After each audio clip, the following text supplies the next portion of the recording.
If you're in the market for a camera, why would you consider the ZV-E10 II? Truly ask yourself why, right? If you have the ZV-E10, right? Like I said, if you've been having it, it's a beautiful camera, and you want to upgrade, why would you go for the ZV-E10 Mark II, and why would you go for the A6700? Hello, everyone, and thank you for tuning in to another episode of The Small Guy on Main Street with Jairo Para. Psych. Uh, okay, I'm gonna do a review just because I'm mad that the ZV-E10 Mark II came out. Um, so I'm gonna talk to you about the cameras, right? And 100%, right? This is not a professional review. I am not a professional videographer, photographer. I'm a blogger. I'm a podcaster. I produce media. I produce content, but I am not those pros on in YouTube or any other place, right? I haven't studied this far enough, so that's a disclosure. Um, but I'm gonna give you my 2 cents, right? And I need you to please bear with me and understand how I'm gonna compare the awesome and great A6700, right? Beauty. And with the workhorse of the CVE10 number one, numero uno, ¿verdad? So, right, I'm gonna give you a comparison of the both, um, and I'm gonna tie it in to the CVE2, right? And you give right you fully. This is for you to use this information however you wish, right? But you need to understand what you're getting into and if it's right for you, if it's not right for you to get the A6700 or even start planning or getting the ZV-10 number 2, right? I think you have to start putting in your deposits for it, right? It's coming out. They announced it, but not yet to officially buy. So, let's get into it. So, we're going to start off with the ZV-E10 number 1, right? I got it last year. I got it last year. What I'm recording in now is the ZV-E1. No, what is it? So what I'm recording in now is the ZV-1, right? That was the first one, the vlogging camera. Great, great for vlogging, and I did shoot podcast episodes with this. The battery was good enough that it kept up sometimes over an hour, right? And I just switch out the battery and let's go. Let's continue the podcast, right? So the ZV-1 is great, but I had to upgrade, right? I had to add a second camera to the podcast episodes to make them, A and B, right? So then I decided to get a better one, and that was the ZV-E10, right? Mark One. Beautiful. I do love this camera. This camera has been with me everywhere, shooting content at many businesses, indoors, outdoors. For sure, I got into to really enjoy and handle this camera. Um, and I have nothing bad to say. If you see other YouTube channels, right, they all say good things about it. Um, and this is a great step up from the ZB1, right? I got a small rig on it, beautiful, better grip because it's too small. But okay, so I got a package last year, same price. I got lens, camera, and a backpack for the same price as the camera body, right? So I got that from B&H Photo Video. Is They usually got good stuff there. Now the big comparison, right? The ZV-1 A6700. I just got this one last week, right? I got the lens, a 24 millimeter Rokinon. It crops to a 35 on the APS-C. If you need more information on that, look up another channel that give you a better review than I could give you, but it shoots beautifully. Really, it does. So, I got the small rig on it. I'm sorry. So you can see right? The cameras, right? Oh, almost same size, same size screen on the back.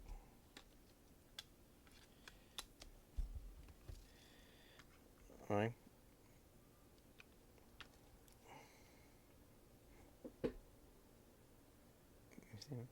So obviously, there's big comparisons. I gotten really used to the CVE 10, right? The whole menu button, the everything that's laid out, right? I already got used to it. You've been using it for over a year. While this one, I'm getting used to it slowly but surely. Um, Differences, weight for sure. I mean, besides the lens, lens adds weight, but the body itself, the A6700, it does weigh more. A6700 does weigh more. Feels beefier. Feel like a better camera. It truly does, right? It doesn't feel so flimsy or lightweight in that sense. The menu, the menu on the the menu on the ZV-E10, I like it a lot more. Um, it seems like it's more options, right? If you have the ZV-E10, you can see how the menu is, right? It has folders, and then within there it has sections or pages, right? And while this one, this A6700 up here, um, it has the menu similarly, very close, like 90% to the ZV-1. So I was like, I don't know, like, why would it have it, similar to the ZV-1 menu? But it doesn't really matter. It gives you what you need. It gives you all the information you need. I just like this menu from the ZV-E10, right? That's a big difference, right? On that sense. Um, Obviously, you can tell the buttons, right? So the ZV-10 has a bigger recording for video button, right, than this. Can you see the size difference? Yeah, so the shutter is beautifully right here. Feels nice to the touch, while this one's right here. Um, this one seems more like a hybrid. Honestly, it does seem like this one's made for video way more than this one, the A6700, because the small button is like you're almost gonna miss it, really. I see this large shutter button, right? Um, so it doesn't feel like it's supposed to be for video, but the video comes out fucking nice. It comes out fucking nice, right? So, in comparison, um, okay, it doesn't have ZV-E10 has a zoom right here on the top where the shutter is at. The A67 does not. So this is the my introduction to prime lenses, right? I got the Prime 24. Um, and this is my introduction to hopefully better photography, better videography, and hopefully I could truly become better, right? And the only way to do it is to learn it, to experiment, to try it, trial and error. So, yes, all your zoom, your focus is right here. So if you upgraded like I did from this is a best introduction camera to, you know, content creation and video photography because it's so easy to use. This one is an upgrade, right? So that's one thing that I'm working on to get better. Like I said, I got this last week, and we are working on it. You know, so when your eye comes close here, you can see the menu into there, right to the eye thingy. But the buttons, right, beautifully put here, similar to the ZV-E10. The only thing I dislike on the 6700 on the button layout is the menu. It feels like I can't do it with one hand operation like I would on the ZV-E10 menu, menu, menu, right? Well, this one is over here. Can you see? I know I might have short fingers and small hands, but there it goes, right? Not everybody is freaking 6 foot tall. So, like, I can't reach it. I really can't. So, without trying to index, maybe. Okay, that's what I don't like. I don't like the location of the menu, right? But I understand if you're doing a two-hand operation, bah, right? Bah, bah, bah. But one hand, no, right? Not for my small hands. Buttons, beautiful. C2, C1, and C3 button, right? You got options for more custom buttons. It does have another dial here, right? But you could customize that as well. Not so many options, but you could still put something, right, that you might like. With the small rig, I have it. It's beautiful. I have the straps. Of course, not the best strap, but it is a strap, and I don't mind it that it burns the back of my neck. The complaint here, look at this. You see this? You see that? So these are loose, you know, keychain rings in a triangle shape. You hear that? Horrible. So that's gonna be gone, right? Which means I'm gonna get a small rig, right? Because I do like to carry it on my neck with a strap. Um, we're gonna see. We're gonna see how it works out, right? But that's one thing, right? The function on this, I always wanted to do time lapse. ZV-10 does not do time lapse. This one has the option for time lapse, right? So guess what? I'm gonna make more time lapse, all right? And they're gonna look nice, right? So time lapse for sure. Besides that, obviously with this one, you're gonna get way better options for photos and videos by what the capacity of this A6700 gives you, by far greater than the ZV-10, right? It just, right, your preference on that, if you want all the extra, features, or you want to keep it more basic. Everybody's talking about AI, and this has the AI as well for, you know. So if you can see here on the left, oh come on, suck 'em. You can see right here on the left, the person. You see? Oh, where's it go? Beep. We could change it, right? Apparently that's a good feature if you're gonna use all that, right? For me, I'm gonna just, I'm gonna, it's for people, right? For people, locations, and things. That's true. This one, I mean, I guess it doesn't matter because it's a prime lens, but this one does not have the product showcase that the ZV-1 and the ZV-E10 have, right? So it doesn't have it. So, but obviously, with manual focus, you could do it yourself, right? Stop being lazy. The computer, right? That's where I was at. I'm sorry. The computer is supposed to be better. AI, better recognition, better movement of the eye, better everything on the A6700 than the ZV-E10, number one. Now, this one is gonna cost you more, of course, right? 1400, about 1400 for the camera. Again, I got another deal. I got the camera, and I got a 128 gig card, SD card, and I got a bag holster. Right, I got a bag holster, which I needed, when I travel light, because I was always taking the backpack, and it's big, bulky. Sometimes it's too much for for something more simple.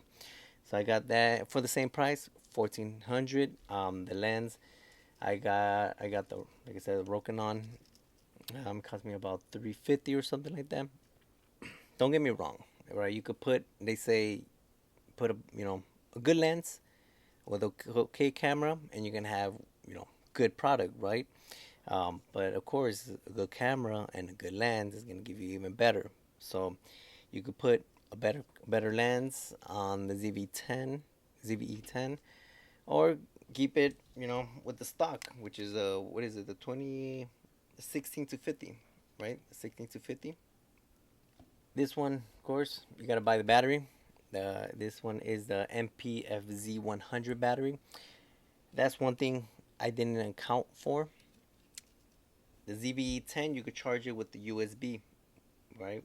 The USB-C directly on the camera. Not this baby. The A6700 needs its own battery charger. So you need to buy $100 battery charger, and then you need to probably buy another battery. I haven't shot with this continuously on battery, right? I do have the plug-in adapter from Small Rig, and that's what I shot in my last podcast episode with. Um, so that was continuously, giving it power, right? But on battery, I have yet to shoot on it, but I don't think I'm gonna get as much with the ZV-E10, right? One battery shooting 4K on and off. Um, it was a good hour and a half to two, really, right? Like I said, on and off, right? Small segments, 30 seconds here, 1 minute there. This one, I haven't done much, but I think because of its performance, of its capability, this will probably run me about 1 hour. You could probably see if somebody else has done such shooting, right? And they'll give you more accurate numbers, but I don't think it's gonna get the battery as good. This battery, this is the MPFZ100 right here, right? This is for the A6700 and the ZV-E10 Mark II. Yes, this bad boy is gonna cost you more money for the upgrade on the ZV-E10. And this is the ZV-E10 battery, the MPFW50, right? Size difference, you see that? Right? Big difference, right? And then I got my baby, the baby of the group, the ZV-1, right? The baby. um, but yes, the ZV-E2, the ZV-E10 Mark II now carries this big battery, right? So that's gonna cost you a pretty penny, right, on top of the new camera. So, like I said, this was the main difference. Oh, besides that, it doesn't come with the wind cover for the mic, right? I believe if you could see, there's one hole for the mic right there, and then one right here for the mic, right? This one up here is a speaker. So I haven't recorded with this outside and wind or anything of that sort yet to see how it comes out. I do have my Rode boom mic that I will probably attach to it anyways. But yeah, it doesn't come with that. Probably doesn't need it. And that's all I can really say. I mean, so far what I've been shooting with this has been really beautiful, really nice. Um, Zero complaints, except that it didn't come with a charger and I couldn't use it. Yeah, immediately, right? But so the question that I have for you, right, or the question that you should ask yourself, truly, truly, truly think about it, right? If you're in the market for a camera, why would you consider the ZV-E10 II? Truly ask yourself why, right? If you have the ZV-E10, right? Like I said, if you've been having it, it's a beautiful camera, and you want to upgrade, why would you go for the ZV-E10 Mark II, and why would you go for the A6700? Oh yeah, I didn't talk about the dial here, right? I haven't used this dial. I'm getting to learn it, but this seems a lot more professional. Um, so you gotta you that's the question for you, right? Why the ZV-E10 II? I got this because truly I was waiting for ZV-E10 II. I was. They rumors had it was gonna come out on springtime, 2024, and guess what? Spring went by. We're now almost mid-July, and it was just released, right, or ready for buying and purchasing it, pre-ordering it, whatever, right? So then I was like, I need another camera, and I need it already. A6700 was released last year. Um, what I saw on YouTube, reviews and all that is a beautiful camera. And I got it.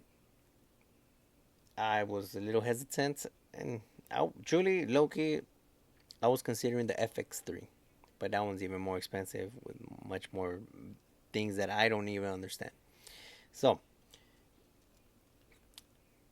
I got this because it is an upgrade, right? A way more upgrade than the ZV-10, and is probably gonna be a more upgrade than the ZV-E10 Mark II. So when I ask you this question, is that how are you gonna push yourself, regardless if for content, or regardless if it's recording yourself or others, video, photos, how are you upgrading? How are you pushing your limit to understand the equipment, which plays a huge factor on the product, on the quality of what you're doing, right? So I'm forcing myself, and I'm watching many videos, many things. I'm experimenting with this a lot with A6700, um, because I need to get better. I want to get better, right? So that is the question. Why would you upgrade to the ZV-E10 II when truly a few more $100, and your your level, your experience, and everything else will be pushed even further, right? So those are my 2 cents. I hope this has been helpful. By all means, go ahead and comment something you like, something you didn't like, right? Like I said, this is no expertise. I am no expertise in videography or photography, by no means, no extent. But if you see my social media, I do shit, right? So those are my 2 cents for the shit that I do, right? And that's about it. So take that with a grain of salt.